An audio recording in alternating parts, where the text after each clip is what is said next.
Өвмөнд самуунд ийм үйлдэл гарна ч нэ би бас сонсонгүй. Бүрэлдэхүүн сайдд энийг ч нэр өгшөхгүй. Төрдөө ордгиймааргүй. Төшөв рүү ордгиймааргүй болсоо байдаг ш. Бид нар хамтдаа ялах ёстой болохоос биш. Бид нар хамтдаа ялагдах ёсгүй. Тэрс үтэхэд би билээ.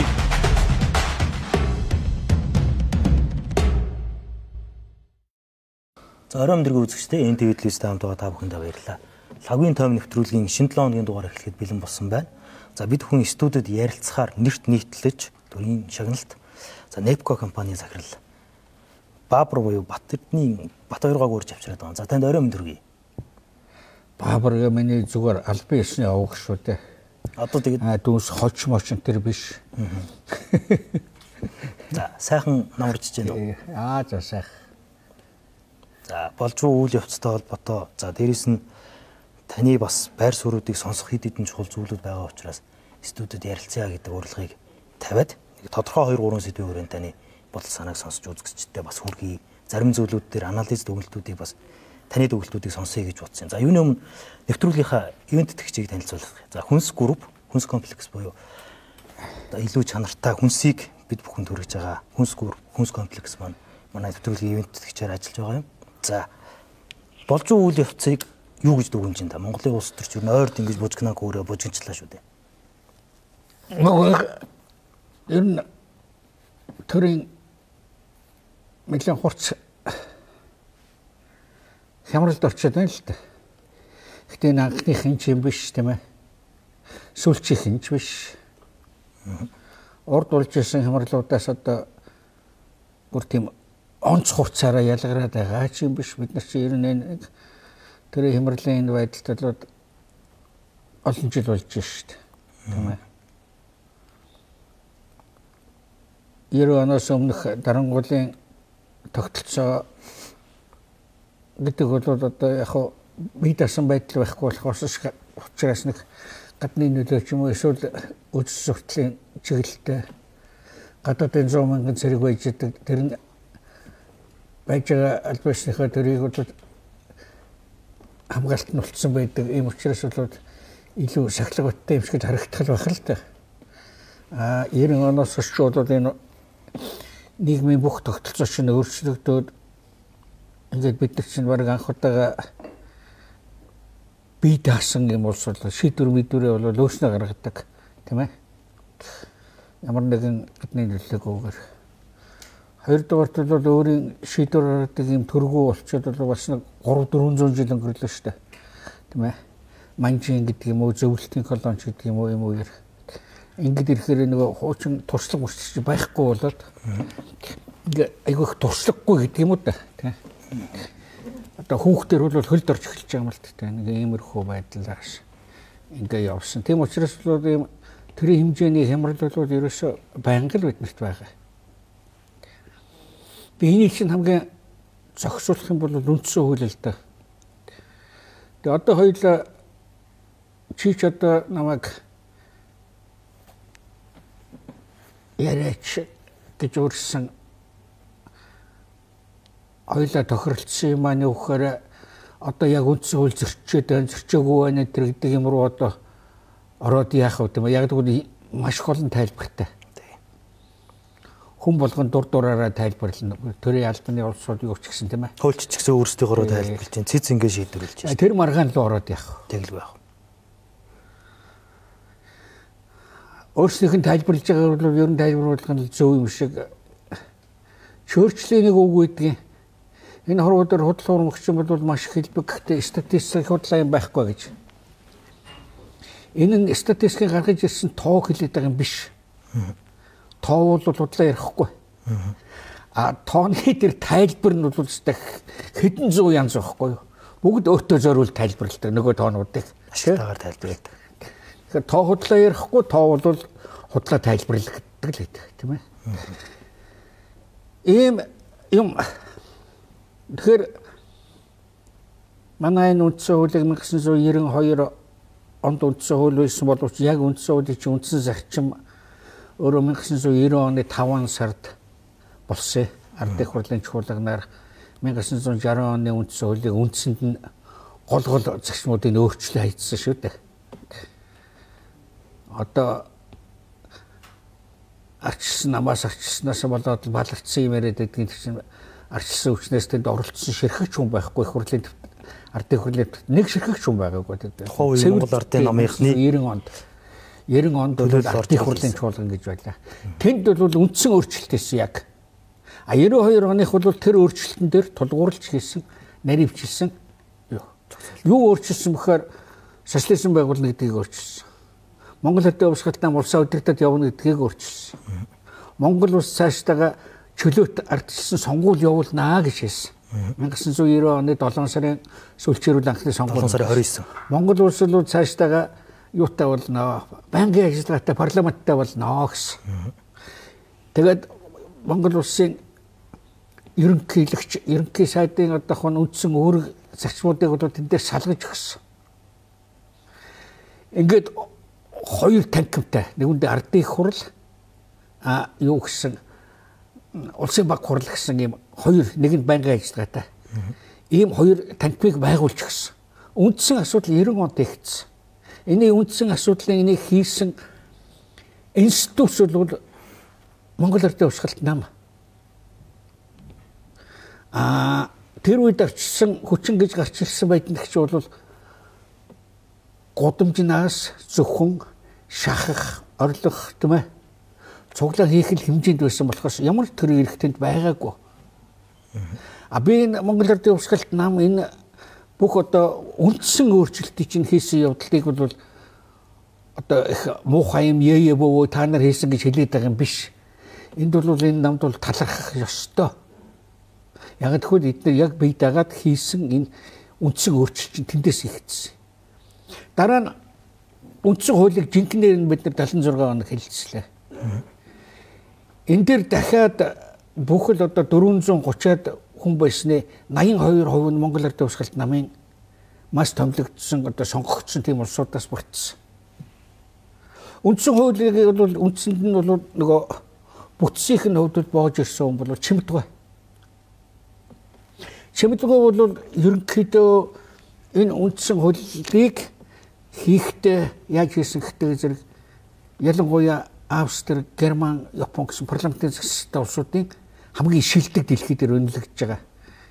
Энэ юм дээр ерөнхийд нь тулгуурлаж хийсэн. Өнөөдөр дэлхий дээр хамгийн шилдэг үндсэн хуультай орныг бол Японыхыг, Германыхыг гэж ярьдаг. Гэтэл дэлхийн 2-р данд бол ялагдсан хоёр орн. Энэ дээр асар их туршлага авсан. Урд нь Япончууд бол Канагийн засгийн газар хүртэл парламентын засгалтай байсан. Энэ хэврэг байсан учраас бүтэц юунууд нь хэврэг байсан учраас нэг мэдсэн сэргийхэн милитаристууд бүх төр ирэх авсан. Германд ялгаа байхгүй. Америкийн бүгд найрамдах улс байсан. Гэтэл хэврэг өөрийгөө хамгаалах чадваргүй тийм ээ. Ийм байсан учраас нэг л мэтгэд нацистууд гарч ирсэн. Гитлер гарч ирсэн. Ийм учраас энэ дээр тулгуурлаад маш ухаалаг бэх бат тийм ээ ардчилсан тийм ээ. Ийм үндсэн хуулийг хийж чадсан учраас өнөөдөр шилдэг үндсэн хууль бол Австрийн, Германы хуулийг тулгуурлаад Чимдгой хийсэн. Энэ боодсон хуулийнхаа төслийг улсын баг хурал дээр оруулж ирсэн. За сэглээд хийсэн да. Тэгээ ер нь бол шавхаа ардын хурал дээр үзьгээд ардын хурал нь бол өөрөө би бол тэрийг нэг буруутгаад байгаа юм биш.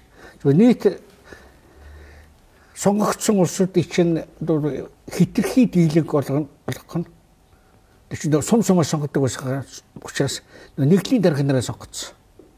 Гэтэл тэр чинь нэг юм жижигхэн аж ахуй хариуцж исэн аж ахуй хүмүүс шүү дээ. Хуулийн тухай, юуны тухай энэ тэр бол одоо ойлголтууд бол их тааруухан тэгээд хуучин нийгмээс орж ирлээ те.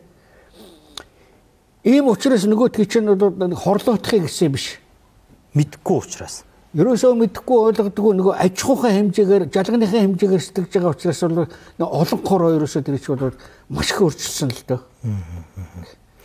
Энэ дээр бол жишээ нь Чимдгой хийсэн анхны болтон дээр ч бол яг тэр Германы, Австрийн хуулийн маягаар ерөнхийлөгч бол ард түмний эв нэгдлийн бэлтгэл тийм ээ. За их хямрал орох юм бол уриалдаг, үг хэлдэг, сургадаг тийм ээ. Тэгээд ахмад насны тэм хүн байх ёстой. Бас. тусдаа институт байхгүй өөрийн. Германы ерөнхийлөгчийн институт гэж байхгүй шүү дээ. Тэгээ бүх юмнууд бол засгийн газрын хэмжээнд, засгийн газрын ерөнхий сайдын хэмжээнд тийм ээ ийм хэмжээгээр сонгогддог. Тэр нь бол парламентод олон голсон юм яадаг. За энэ хооронд бол бид нар чинь ингээд яваад энэ бүхнийг өөрчлөсөн чинь дүн дээр яасан гэдэг зэрэг бий даасан улс төрийн институт шинээр бий болж ирсэн. Тухайлбал ерөнхийлөгчийн институт. Энэ юм чи бол ингээд анхны юм байх хэрэгтэй ингээд үндсэн үйл зохиогдсон нэг хүн чинь нэг нь очир утгал да. Манай хүн бусад институтын дотоод асуудалд ордгоо байсан. За дараагийн ерөнхийлөгчөөс хол 97 оноос эхлээд ерөөсөө эрх мэдлийн төлөөх тэмцэл болж эхлэв. Эхний ерөнхийлөгчийн үед бол цомхон аппараттай. Тэгээд одоо төсвөө айгүй жохоо юм биш. Одоо тэрнээс чинь хоош анхны байснаас хоош ер нь нийт төсөв болж байгаа газар шиг ер нь хэдэн мянга дахин өссөн байна ер нь. Энэ хэмжээс чинь нөгөө эрх мэдэл чинь нэмэгдэнэ. Ихтэйс өөрөө ирэхгүй ийм юунууд үүсэж байгаа. 2000 оноос эхлээд дахиад нэг бий даасан айхтар том институт гарч ирсэн. Улсын төрийн ажилдад дахин оролцдог. Улс төрийн нам. 2000 онд ингээд тухайн үеийн улс төрийн нам дангараа шахуу гарч ирэнгүүтэл өөрийгөө шууд институт гэж үзэл төрд ажиллаж байсан 15,000 хүнийг бол нэг амсгаагаар ажиллаж салж. Манай талынхан биш гэдэг үнсээр л ерөөсөө. Энэ чинь бол дахиад улс төрийн намууд бол юунд орох тийм ээ.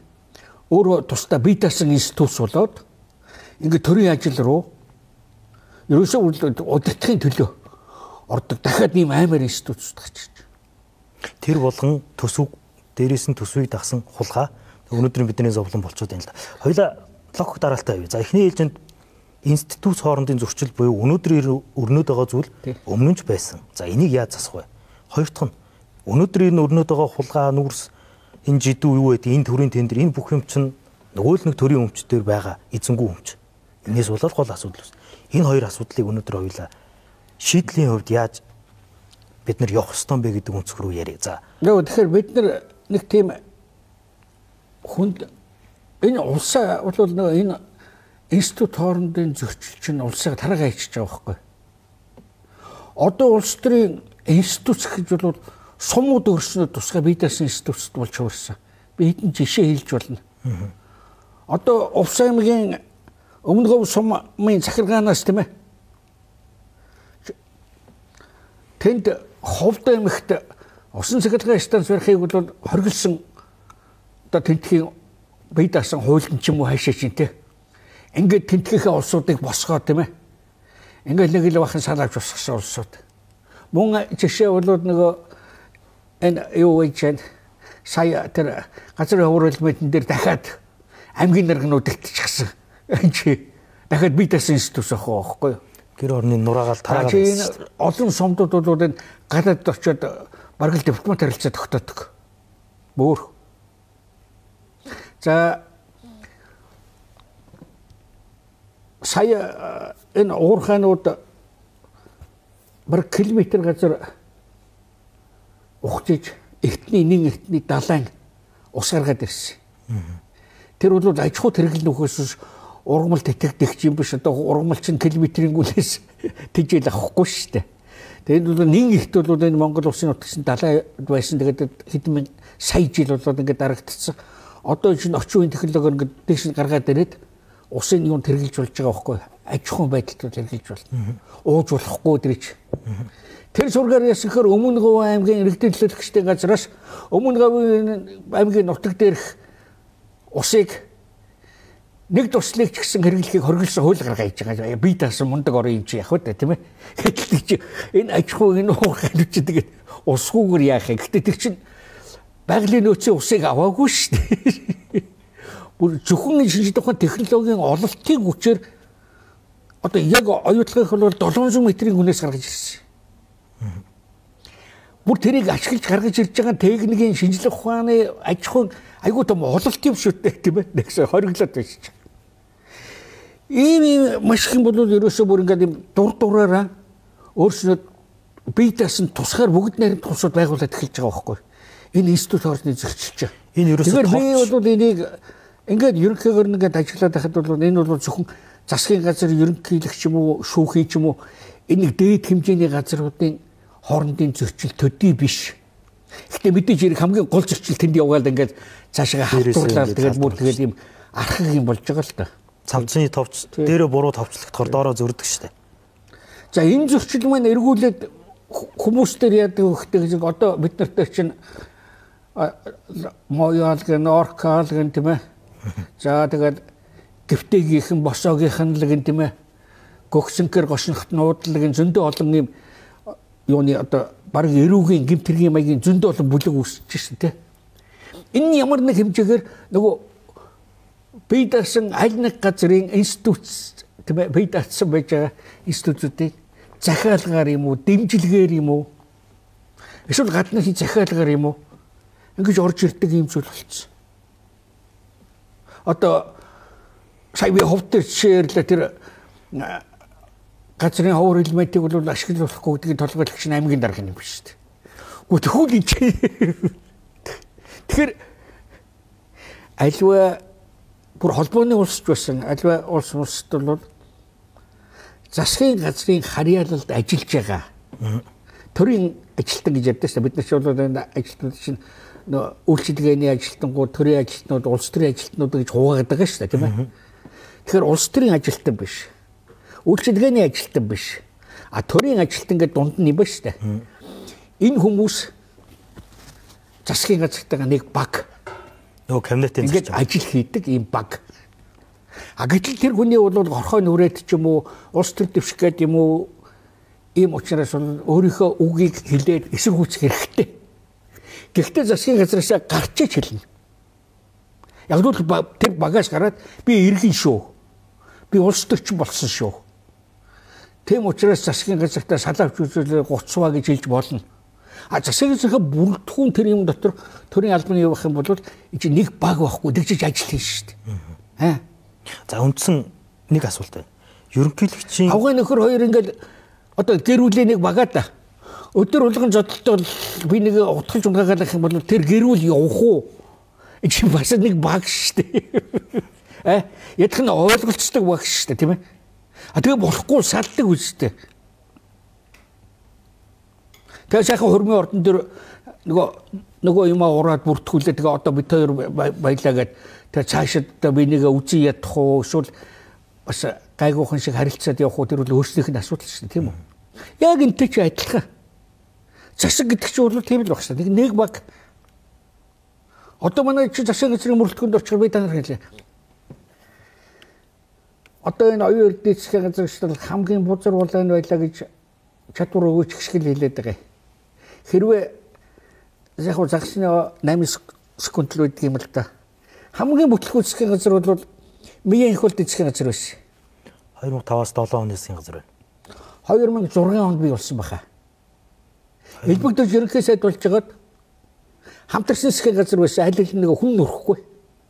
Тэгсэн чинь эднийг мурж унгаагаад нэг удаа засгийн газар гараад ирлээ. Ганцаараа засгийн газар байгуулж болдгоо. Хүн нөрдгөө.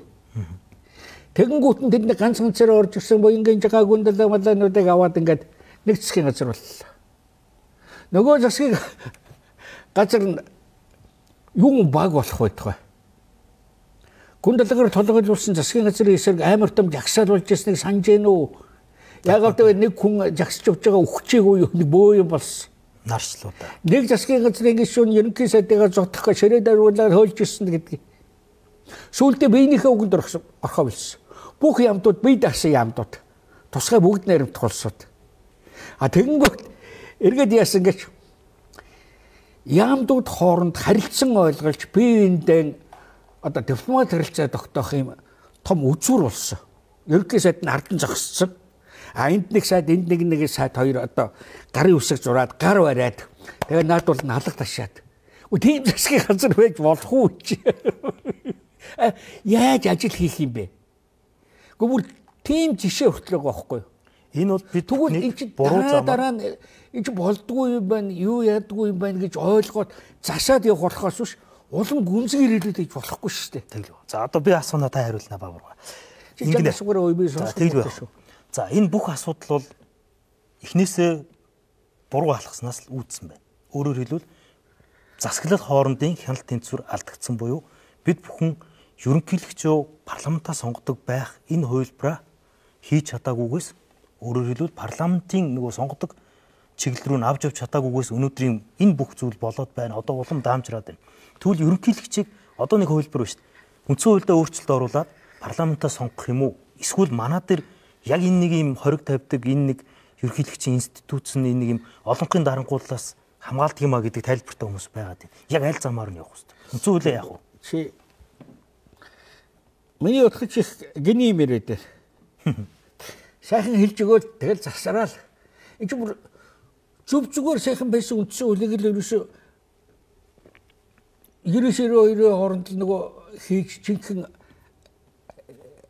хууль болгоод ингээ батлахтаа бол бүтэн байсан юм гээд хаглаа хийсэн байхгүй юу. Тэр нь засавшраад. Яавал засаа. Хоёрдугаарт. Одоо энэ миний яриад байгааг би л 30 жил ярьж байна. Тэгэл нэрэн тэгэл ойлгоол засах нь яасан. Гэтэл энэ чинь энэ тэндгүү эрх ашигнууд бүр ингээд би болцсон ба штэ. Сумын дарга болцсон хүн энэ сумаа яаж тусгаар бүгд наримтгуулс болох вэ гэдэг нь өөрийнх нь эрх ашиг учраас бүх юм дээр хаалт тавина. Тэгэхээр энийг чи эмчлэх ганц юм бол цаг хугацаа. Дахиад 25 жил юм уу 35 жил болсны дараагаар ингээд аяндаа бүр балраад ирэхээр ойлгоол тийм ээ. Тэгээ бүр нөгөө сумын даргын эрх мэдлч бол ерөөсөө олдохоо болоо тийм ээ. Улам ядуураад ч үгүй юм.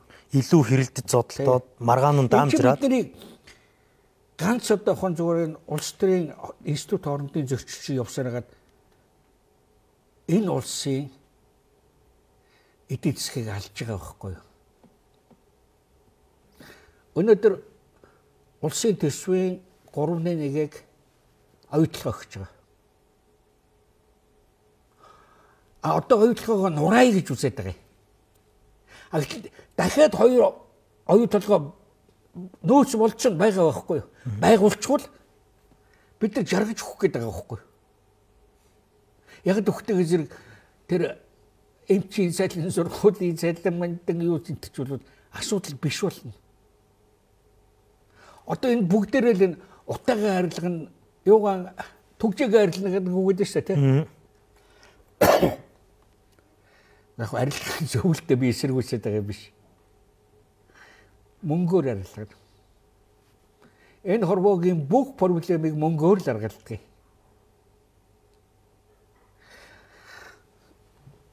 Зарим хүн ярьдаг мөнгө бол тийм чухал биш. Энэ хорвогийн бүх асуудал өөрийгөө мөнгө л шийддэг. Бид нар өнөөдөр яг уу дэлхийн хамгийн ядуу орн байсан. 30 жилийн өмнө. Өнөөдөр дэлхийн дундаж болсон. За хүнд оногдох GDP-ийн хэмжээгээр бол бид нар ч одоо 5-6 мянган доллар айгүй бол хотоогоос 7 мянган доллар төр болох л байна л да. Энэ бол бүгд бидний ганц хийж чадж байгаа юм. Байгалийн нөөц. Тэрийгэ зараал авч байгаа шүү дээ. Бид нар өнөөдөр байгалийн нөөц одоо бид нар нүүрсэл биднийг тийжээгээд байна гэж. Одоо нүүрс чинь тийжээхэ болох гэдэг нь өөр юм бодож болохгүй бол гэдэг тэр нь байгалийн одоо нөөц. Байгалийн баялаг гэж ярих юм. Байгалийн баялаг гэж байдгүй. Байгалийн нөөцөл гэж байдаг. Тэрийг асар их мөнгө оруулаад менежмент хийгээд тийм ээ. Тэгээ тэрийг боловсруулаад зах зээл дээр гаргачих яг энэ үед тэр чинь байгалийн баялаг. Баялаг гэдэг чинь одоо яста мөнгө төрөхтэй бэлдэг байгаа шүү дээ. Газар дээр хойж байгаа юм чи заагаад баялаг гэж хэлж болохгүй мөнгө биш. Үгүй наацх нь нэршлээ хүртэл буруу хэлдэг байхгүй бид нар чи өөрснөө. Одоо ингээл таны хэлж байгаа Эрсэрэм гэдэг нь шүү дээ англиар түүнээс үстэй чинь одоо Уэльс баялаг гэж хэлдэг биш шүү дээ. Одоо таны хэлж байгаа чи стратеги гэж юм хардаа. Стратегийн урд гэж стратегийн урд гэж байдгүй. Тэндээс гарч ирсэн зах зээл дээр гарчсан бүтээгдэхүүнийг бид нар стратегийн бүтээгдэхүүн гэдэг. Тэр бүтээгдэхүүн чинь жишээ нь хамгийн жишээ нь Баян овоо Өвөр Монголын Баян овоод байж байгаа газрын хуур элемент ба шүү дээ.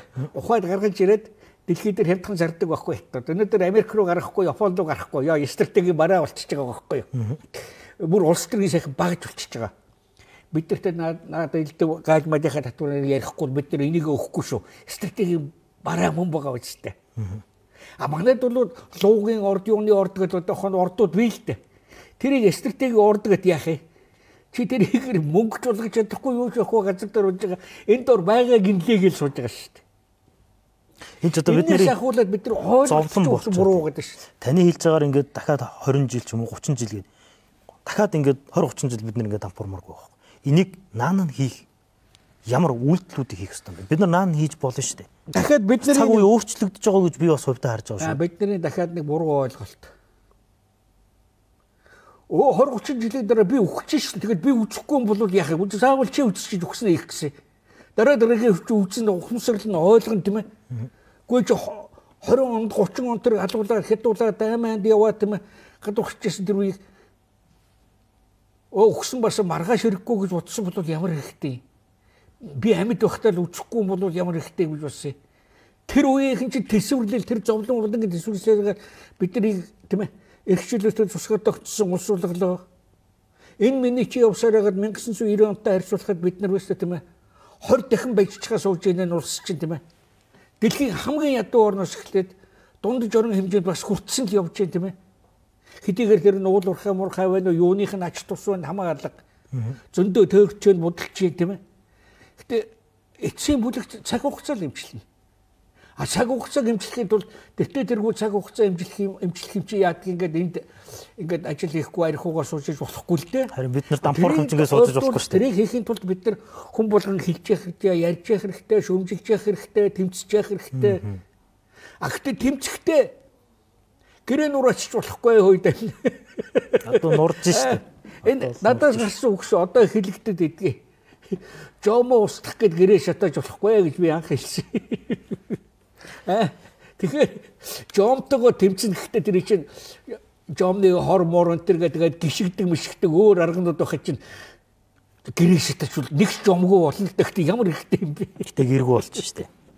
Одоо ингээд ерөнхийлөгчийн үндсэн хориг тавьж байгаа энэ үйлдэл бол нэг үгээр хэлвэл одоо хоёр парламентын одоо дээд гэж ярьдаг лордын гэж байдаг энэ зүйлийг хангаад яг одоо ингээд парламентаас ерөнхийлөгчийг сонгодог болчих юм бол би нэг тэр агуулгыг нь яаж хийх вэ? Өөрөө их зовлонтой. Яг улсуудын хэлээд байгаа үнэ.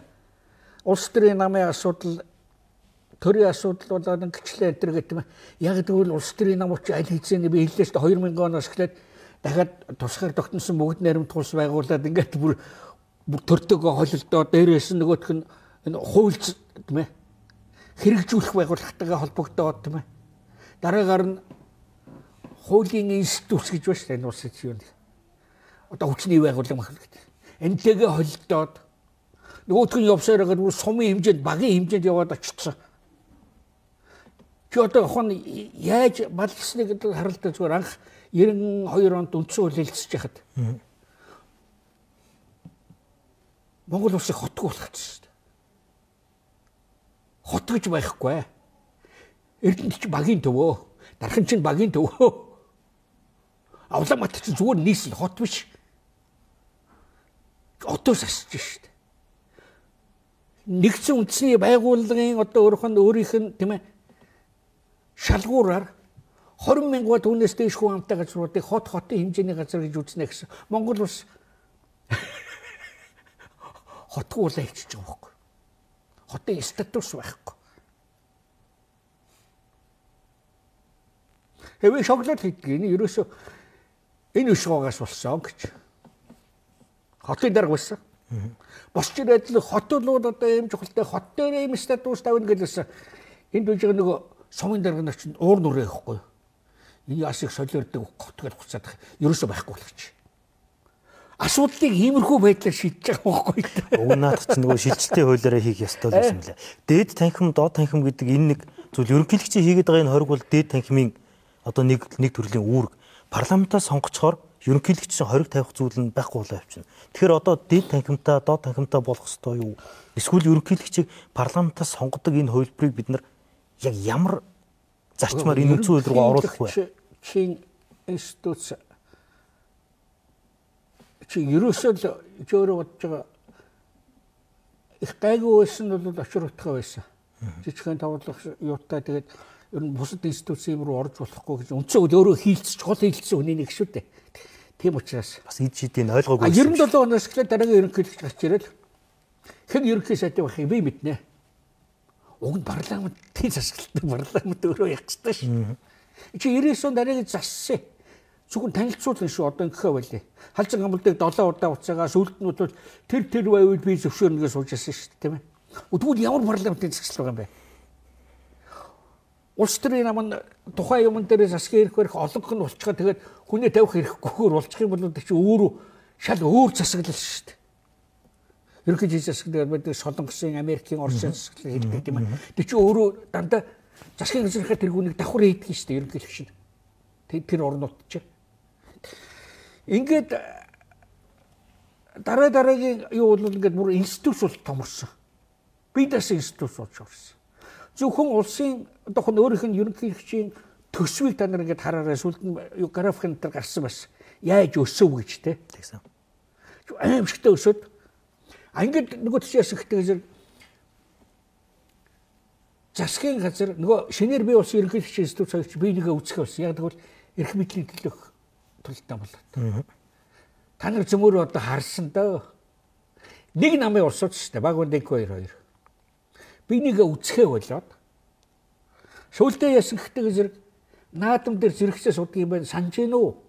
Тэгсэн. Хоёр тишиг хараас утсан. Нэг нь богд удруу нэг нь хот руу хараас утсан. Бүр бинийг бүр харж чадахгүй байгаа байхгүй юу? Энэ хэмжээндээ хүртэл явсан. Энд бүр цаашаа яасан. Эдгээр чинь ганц үсдэг хүн алтан хуйг байсан хөөе. Гэх мэтлэн ингээд үргэлжлээд яваад байгаа байхгүй юу? Одоо энэ оюун эрдэнэ ерөнхий сайд хөрс хоёр ч гэсэн би нэгэ соорн байтгаа хүн хоорондоо би нэг харж чадах болчихж байгаа байхгүй юу? Энэ л засаг. Би нэг ихсэлж чаддаггүй зөвүүн үрээд. Энийг л яг бүр сонь жишээлээ. Инквайрийг ерөнхийлөгч хоёр дахь удаа сонгоход хэн унгасан? Өөрийнх нь нам нь унгасан.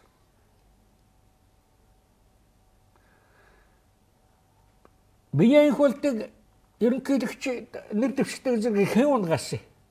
өөрийнх нь нам. Өөрийнх нь нам нь унгасан. Тийм ээ. Тэгсэн. Энд бүргээд дотоод хамрал бол дуусч байгаа байхгүй юу?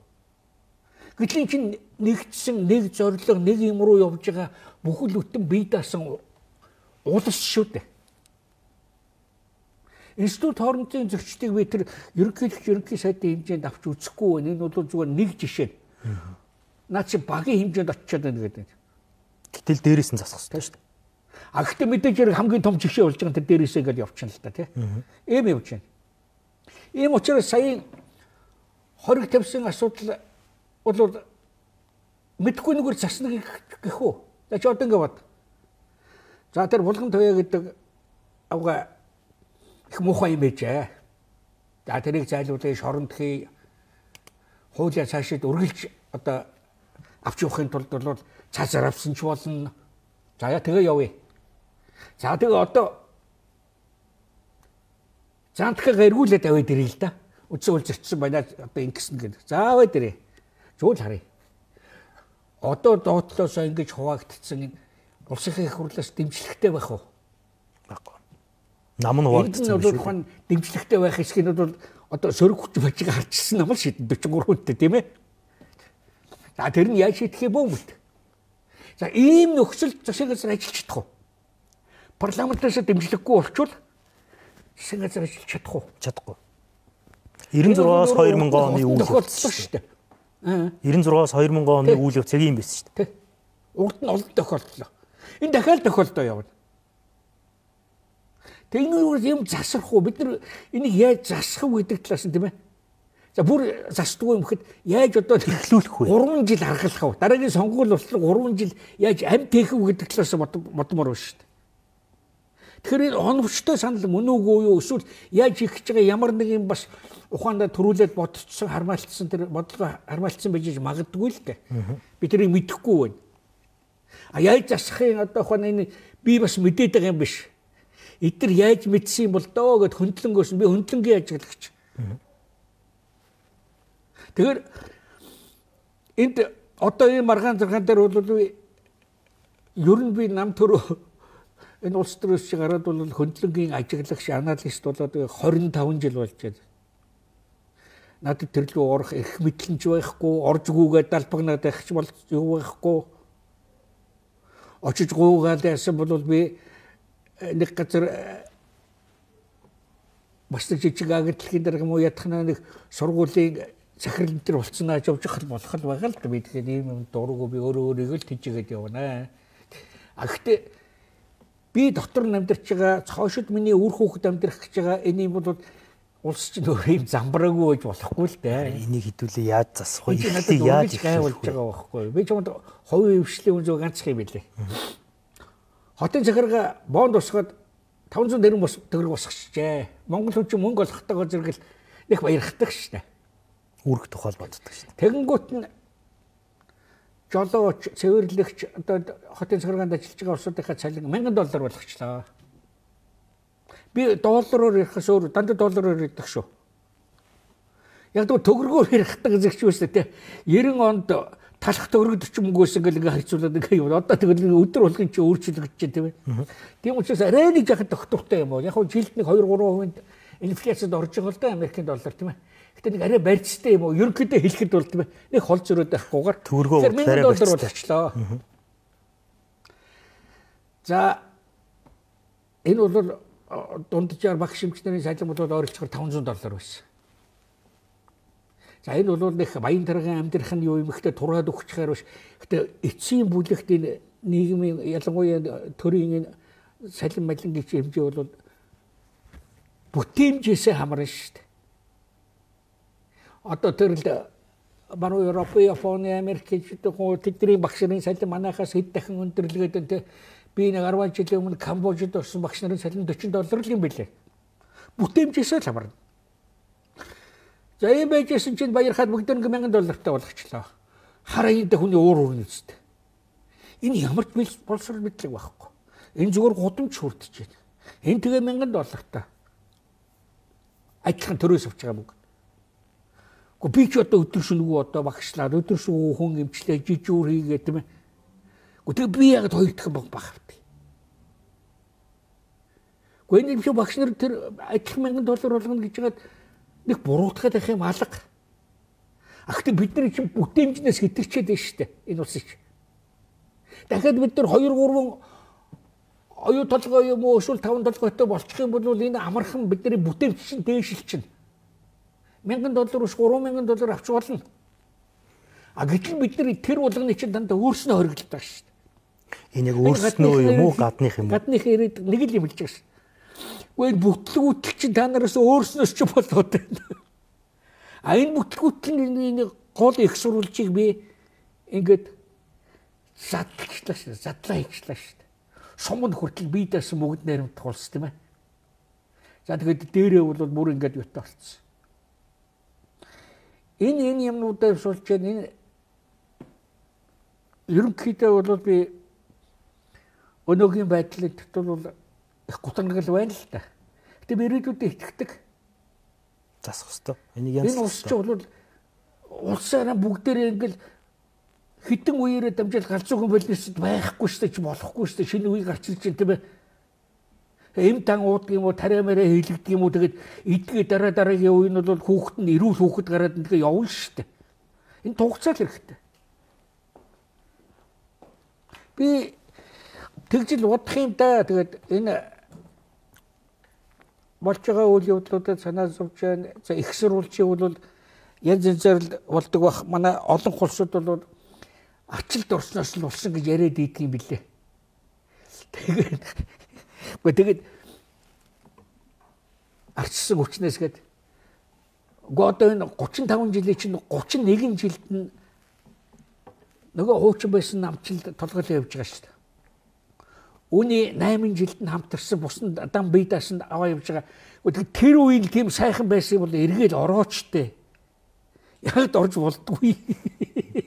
Тэгэж гаслаад байгаа юм бол Энд нэг ийм асуулт. Яг үндтэй бол төрийн эрх барьсан, арчсан өвшийн төрийн эрх барьсан бол 4 жил байгаа шүү дээ. 8 жил хамтарсан байсан. Бус нь уюутад байсан. Гэхдээ тэр лүүгээ орооч тэгэл гоё махантай өдөр болгон 2 цаг очирлоо тэгэл яваач тээ. Тэгэхээр бидний 4 жилч жоохон бүтлмүтэ 4 жил байсан. Яг хөө тэр бол нөгөө шинэ байсан учраас алдаа оноо байсан баг. Нэг ийм бодол надад төрөөд энэ бабурга. Энэ ингээ арчсан ном дээр нэг ийм үл ойлголцох. Тэр нь ингээд хаграл болоод 8 жил тэгээ 12 жил эднийх ингээд алдчихлаа арчсан ном. Одоо энэ ардын ном дээр дахиад бүр хоорондоо эргэж нийлэхэргүй юм дахиад нэг юм хаграл явж байна. За энэ үнд суурь нь бол мэдээж саяын та бүхэн ярьцдаг тэр институцийн нөгөө алдаатай байдал. Гадны нөлөө энд юу нь юу вэ? Энэ нам хооронд юу болоод байна? Миний удахад нэг буруу юм яриад байна. Арчсан гараад ирэхээр л улс сайхан аваа явчихдаг гэдэг. Алтан үеийн засгийн газар хичээл хамгийн түрүүн оюутгаа хөөгөөд консервацид оруулах явж байгаа 3 жил. Тэдний хийсэн ажил шүү дээ. Энэ эрөөтөтэй гэж яриад байна тийм ээ. Энд чинь бол өөрөө ингээд хармад айгүйх мөнгөөгд гаргачдгийг биш. Бид нар шинж зарчим ойлгох хэрэгтэй. Дэлхийн том 7 том сити метинтергэлст амар том нэг бол юуны Японы компани эдгээр чинь ингээд яриад эдгээр чинь татаад энэ Монгол дээр ийм хийхтэй гэж ийм ашиг гарч та нар энэ л мөнгө өгөөч гэдэг. 7 компани энд ирсэн. Ажил байдалтай танилцах гэдэг. Энэ эрөөтөнтэй бидний одоо өгсөн мөнгөөр юу хийж ийн гэж ирсэн. Манай засгийн газар одоо уул уурхайн сайттай тэд нар уулзсан. Гайхаад. Тэгсэн нөгөө сайт нь юу гэсэн гэж? Та нарын эрөөтөнд бити мөнгө өг. Нуу хулгайчуд магиар амтд. Манай арчсан засгийн газар ч айгүй гоё юм их гэж байгаа. Бидэрт мөнгө өг гэсэн. Гэхдээ нөгөө дүүл нь бүр гайхаад энэ буруу орчуулад байна уу? Эсвэл энэ хүн өвчтэй юм болов уу те? Тэгсэн чинь үнэн байсан засгийн газар бац. Гөө болио ийм аюултай газар бид нар мөнгө хийцсэн байж байна. Консервацид хийсэн шүү дээ. 3 жил ерөөсөө бүр огт ажиллагаагүй болсон. Тэгээ үр дүнд 13-аас 16 он хүртэл. Сайхан билгийг гараад ирсэн чинь юунаас их хурлаас 2-3 удаа толгосон. Эргэж хилцээр хий бид нар чи ядуурчлаа. Турж өглөө идэх олгүй боллоо. Алдан бүр юунд байгаа. Нөгөөх нь яваад дахиж одоо цөмөр юугаа гэрэг шинжлээ. Дубайд хийсэн. Дубайд гэдэг нь яасан гэхээр энэ том юм чинь дахиж юмдаа орох гэж шүү. Одоо хилцээр хийгээд орох гэж шүү гэсэн Дубай хилцээр гэж бай. Энэ нууц хилцээр хийсэн. Гэхдээ нууц хилцээр хийсэн бол энэ Улаанбаатар подвол дөрөд хийчихгүй яасан. Заавал дэлхий дээр хамгийн их тардаг юм дээр нууц.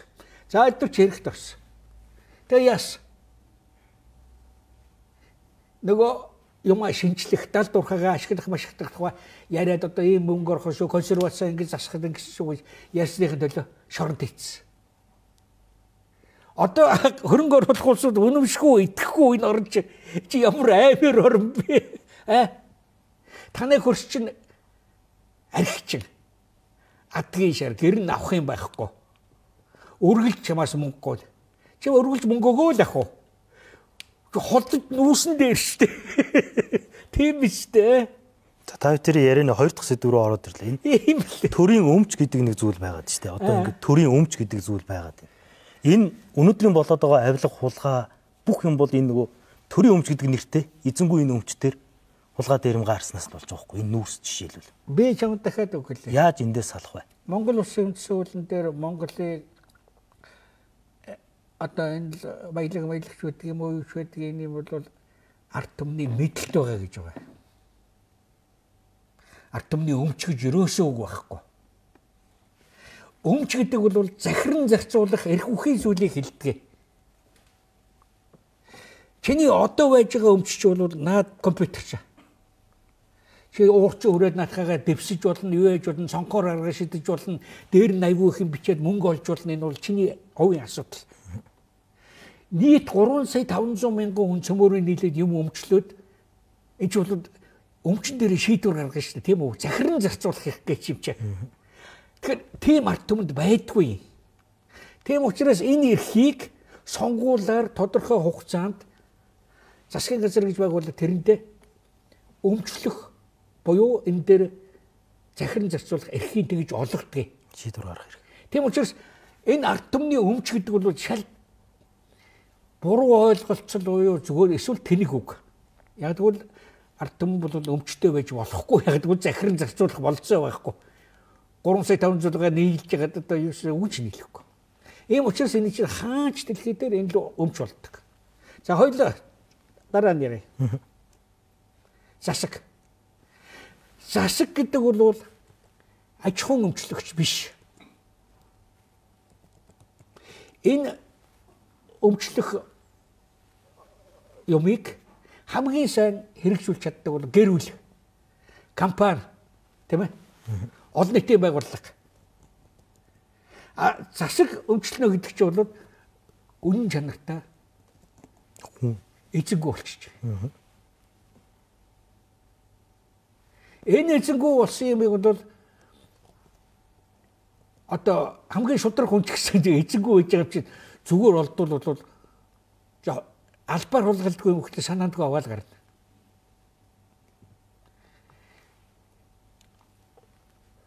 Засгийн газрын одоо өмчтөй тийм газрууд бий. Гэхдээ тэдний менежментийг дандаа хувийнхан гүйцэтгэдэг. Хувийнхан гүйцэтгэх гэдэг нь за энэ манай засгийн газрын өмч шүү. Чи энийг аваад тэд дахин өсгүүл чиний шагнал тэр буулгахчулчийн хариуцлага үлээ шүү. Гэрээ хийж байгаа хэрэг шүү дээ, тийм ээ? Энэ утгаараа бол анхны тийм юм хийж манайд хийж гисэн газар бол их сайхны засгийн газар дээр байсан. Тодорхой эмнэлэг сургуулиуд дээр за менежментийн баг очив те. Таныхын эмнэлгийг аваа яв. Үйлчилгээ юуг нь хийн шүү те. Өмч нь улсын их шүү надад сургуульч.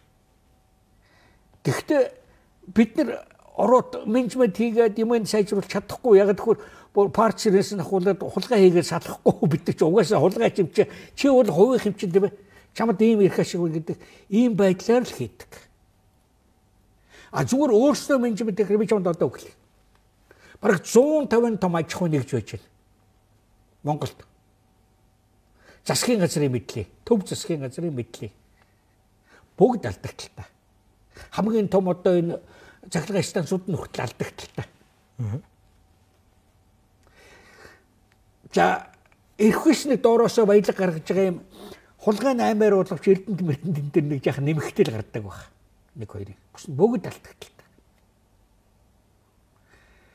Бид нар чинь одоо ингээд багшныхаа салин маялаг нэмэн гэдэг наан чинь асар их баялаг зүгээр ингээд хулгай өөрлөсөн баялагуд ба шүү дээ. Гэхдээ нэг ч болохгүйг нь дампуур болчих. За болохныг нь бол менежментийн өвчлөлөөр өгч байгаа.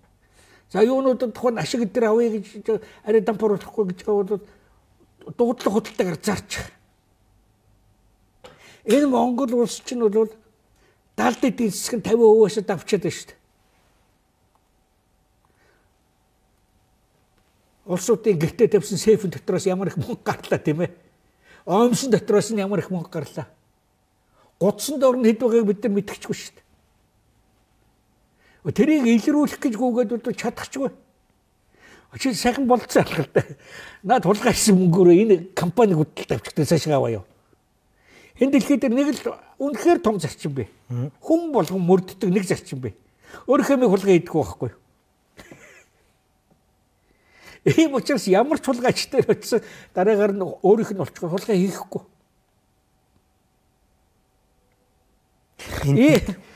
Ийм учраас энэ юу аж ахуйн ийм асуудлыг руу бол төр оролцогч одоо тэрний менежер тийм ээ.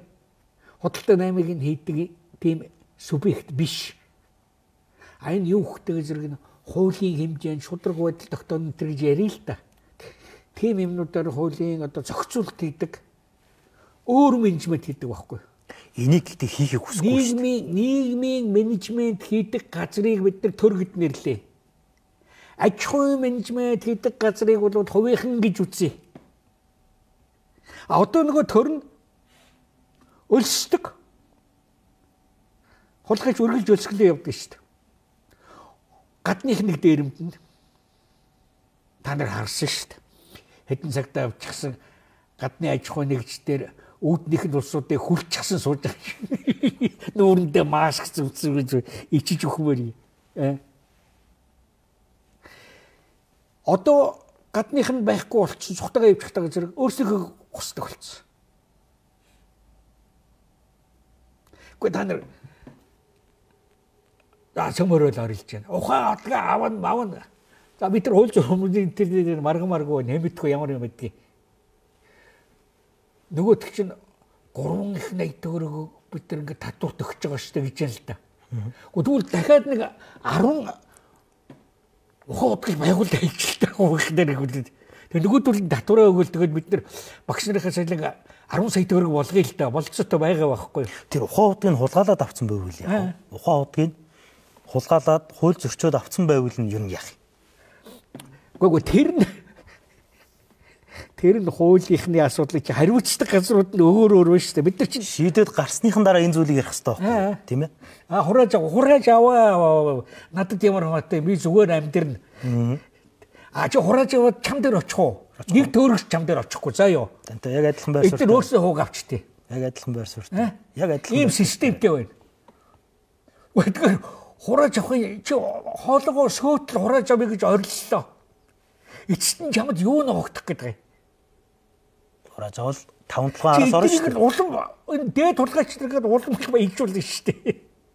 Энийг төрийн өмчөөс салъя гэдэг зүйлийг яриад зүгээр яриад зогсуулж болохгүй юу? Бабруга.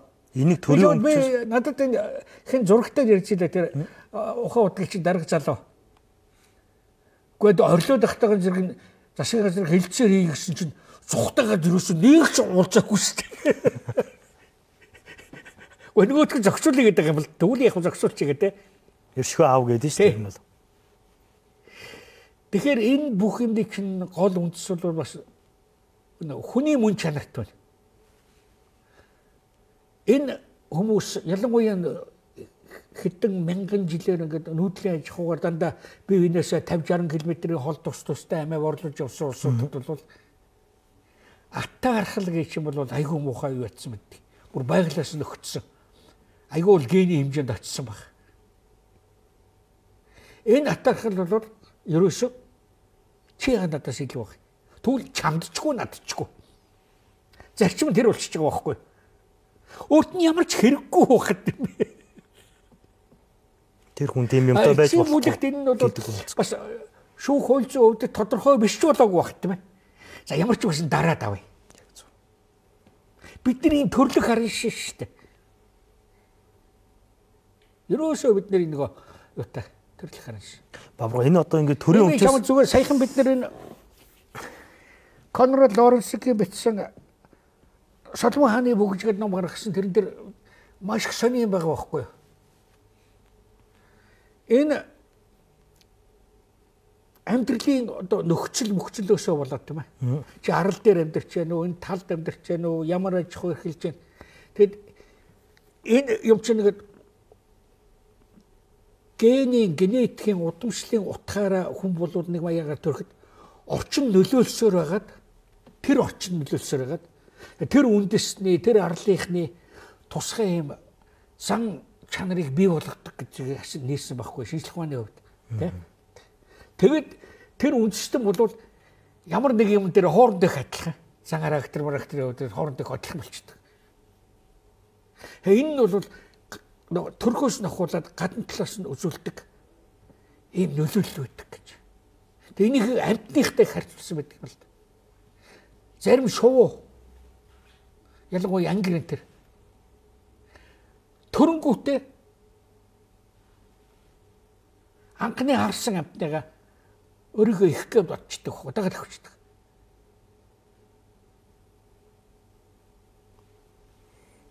Гэтэл тэр нь дахиад байгалийн том сонин шалгууртай. Ангир 10 дэгдэхэ гаргалаа тийм ээ. Нүүдлийн шоу хамгийн сүүлдээ нисэх болохоор хоёрын л дагуулж явна. Тэр урт нүүдлийг бол гаах амтдаг. Тийм учраас араас нь хөөдөг.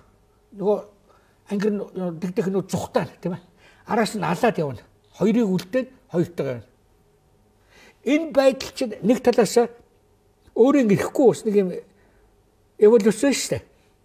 Агт нөгөө талд нь Конрад Лоренцгийн хэлж байгаагаар энэ алуулж байгаа 8 дэгдэх чинь өөрөө бас дахиад өөр амтныг ихэ гэж хараад араас нь гүйх бас нэг юм инстинкт тийм ээ зүүн совин тогтсон байна гэж.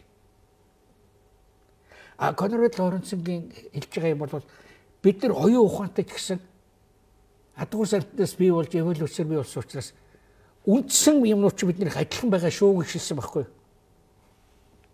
Тийм учраас бидний Монгол хүний нэг нийтлэг араншин байна.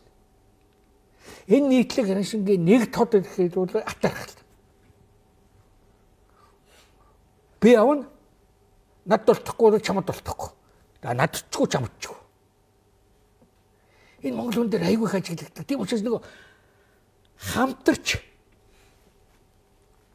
аюулч байдаг юм уу элдэв зовлонгийн эсрэг хамтарч хамгаалахын оронд бидээ хамгаалах үндсэн юут. Зөнтэй. Энэ тухай яриад байх юм бол айгүй хурд юм болно. Энэ бол бас миний хэд том сонирхдаг сэдвэл дээ зүгээр тэр талаас гэсэн одоо юм дээс. Ийм учраас манай хэлний хоёр том эрдэмтэн бий. Эренчин, Дамдын сүрэн, хоёулаа агуу хоёр хүн. Мундаг эрдэмтэд. Хоорондоо таардаггүй бас.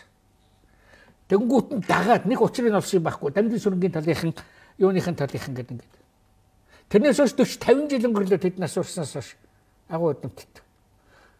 Одоо уртны хэлний хч байдаг юм уу, түүхийг байдаг юм уу? Уг нь вэ Эренчангуй гэж хэлдэг. Танихчгүй шүү дээ. Гэхдээ миний мэрэгчлийн усуд бинийг өвчтгүй өөр юм түүхчч байдаг юм уу, энэ юунуудч байдаг юм уу, хэлний хинж байдаг юм уу ч гэдэг. Халалдаг шүү дээ. Энэ нэг ийм зүйл байна. Одоо энэ төр өмчөөсөө салъя гэж яриад байгаа. Үндсэн хуулийн энэ нэг асуудлыг засъя гэдэг. Яг одоо байгаа энэ манай энэ төрийн тогтолцоо, энэ төрд ажиллаж байгаа хүмүүс энэ ерөөсөө хийхгүй байна. Энэ өөрчлөлтийг ерөөсөө хийхгүй байна. Төр өмчөөсөө салах гэдэг ч юм уу, үндсэн хуулийн асуудал гэдэг ч юм уу, энийг ерөөсөө л хийхгүй байна. Бид нар яг ямар арга замаар иргэд энийг хийлгэхийн тулд хийх ёстой юм бэ? Хамтарч дээшнээс ганцаараа өөрөөр хэшиг хамгаалсан дээр тухай би дөнгөсөө ярьлаа шүү дээ, тийм үү? Одоо энийг сайжруулах, өөрчлөлт тогоогоо том болгох гэдэг цөмөрөө затгалан баяхдаг зэрэг чинь олон хүмүүсэд багийн дарах төртөл тийм ээ. Тэнд жижигхэн санахал байгаа байхгүй. Тэрийг өхөн хатаа хамгаалж байгаа. Яг гэвэл энэ миний эрх ашиг. Чиний яриад байгаа чинь нийтийн эрх ашиг. Би тэргээр чи өгснээ хийхий. Асуудал чи тэгж хандаад байна шүү. Тэгээ засагдахгүй шүү. Одоо бид чинь нүүрс болрлаа. Газрын ховор элементийн талаар дэлхийд яриа бол өстой өгөх гээд байна. Эндээс аюу их баялаг босгох гээд байна. Одоо тэр нэг ирээд энэ ордон төрчид адил орилттой хүн зодол гадаас авгачуд хэн нэгэн захиалаад ч юм уу тэгээд яадаг ч юм бэ? Сарын одоо нэг сая төгрөг өгчдөг ч юм уу тийм ээ? Дахиад ингээд орлоод байвал дахиад дараагийн сар сая төгрөг өгдөг. Тэр өөрийнх нь эрх ашиг тийм үү? Тийм. Гэхдээ тэр бол тэр айлыг аваад явахаар агуу их эрх ашиг биш. Усан тэнэг биш болохоор тэрийгээ ч мэднэ. Ирээдүйд ингээд энэ том уурхай бий болоод одоо газрын хөрөлмөттэй зараа тэгээд манай сумынхан бол одоо сарын 10,000 10 сая төгрөг авдагч болчин гэдгийг ч бас мэдж байгаа тэнийг шиг. За нэгдүгээр тэр болтол хаач байсан. Тийм ээ. Тэгээд өнөөдөр өөхнөөс маргаашаа уушиг мушиг гэдэг нэг бас нэг зөөр өгөхтэй тийм ээ. За хоёрдугаарт бол ямар ч байсан гэхдээ зэрэг хэсэгтэй би нэг сая төгрөгийг авч чадхаа болчихно. Тэг хамгийн гол нь миний их ашиг байхгүй юу? Тэр нийтийн эрх ашиг чи яах юм бэ? 2 жилийн дараа өгчих чинь билүү? Баг тэр авнах.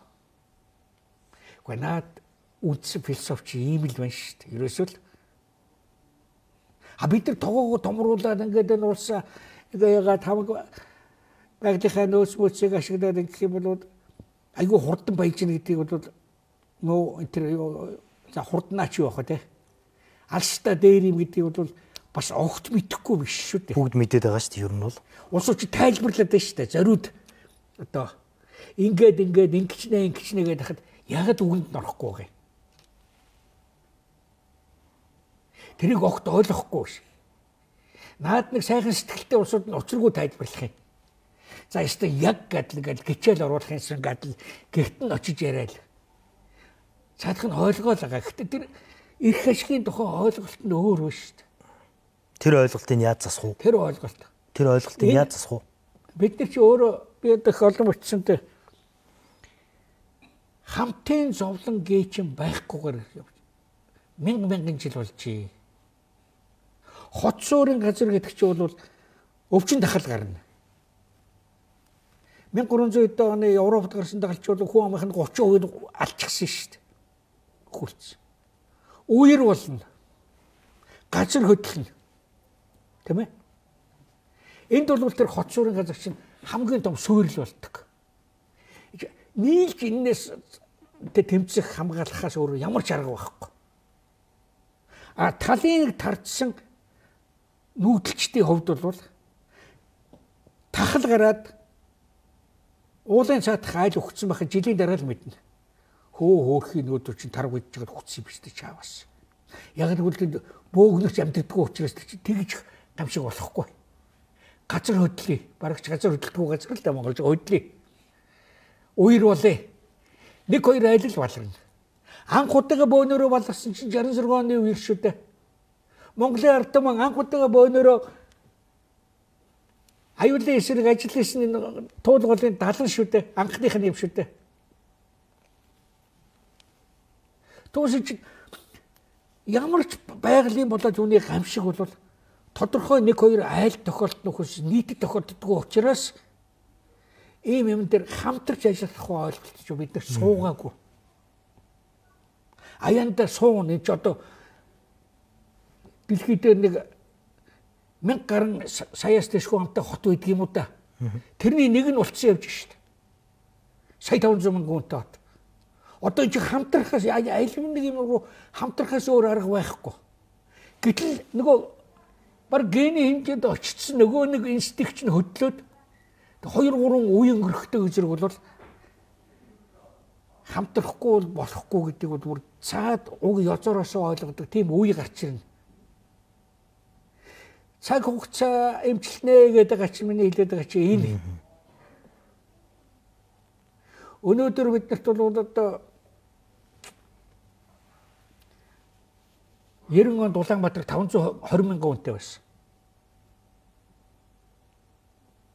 Одоо сая 500 мянга 3 дахин өслөө. Тэр сая хүн хаанаас орж ирсэн? Хот биш газараас орж ирсэн улсууд. Тийм ээ? А түрүүчийн хот улсууд нь хизээ хот болсон юм мэдэх үү? 59 онд.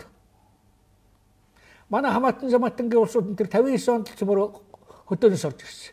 Яг бол малыг хураацсан байхгүй нэгдэл оголж ийн гэдэг. Амьдрахааргүй болоод тэгээ хот руу орж ирсэн. Тэгэхээр энэ хотын хүн гэдэг чинь хэдэн жил болж байна? 60 жил болж дээтлэн. 59 оноос өмнө Улаанбаатар чинь цөөхөн хүнтэй байсан. 30 мянган хүнтэй төрөл байсан. Одоогийн нэг томхон сумын төвшгөл юм байсан. За нэг аймгийн төвшг. Тэр чинь хот гэж хэлэх үү? Хот гэдэг чинь юу хэлдэг? Хот гэдэг чинь иргэн шил. Хот гэдэг чинь хамтын амьдрал. Хот гэдэг чинь бол дотор нь бол тийм ээ автобус явдаг тийм ээ үйлчилгээ явдаг тэгээд нэгдсэн эмнэлэгтэй ингээд өөрөө бие даасан амьдрал хийж чаддаг ийм суурин газрыг бид нар хот гэж нэрлэдэг.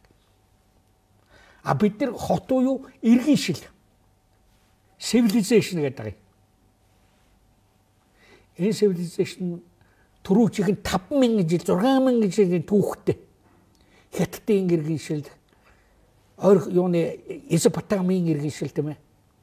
А бид нар 60 жилийн иргэн шилтэй. Нэг үндэ бид нар чинь орчин үеийн хүн болоод 60 жил болж байна. Орчин үеийн хүн болоод. За. Энэ трийгээ яах хэрэгтэй юм л да. Ийм учраас хоёулаа ярьж сууж байгаад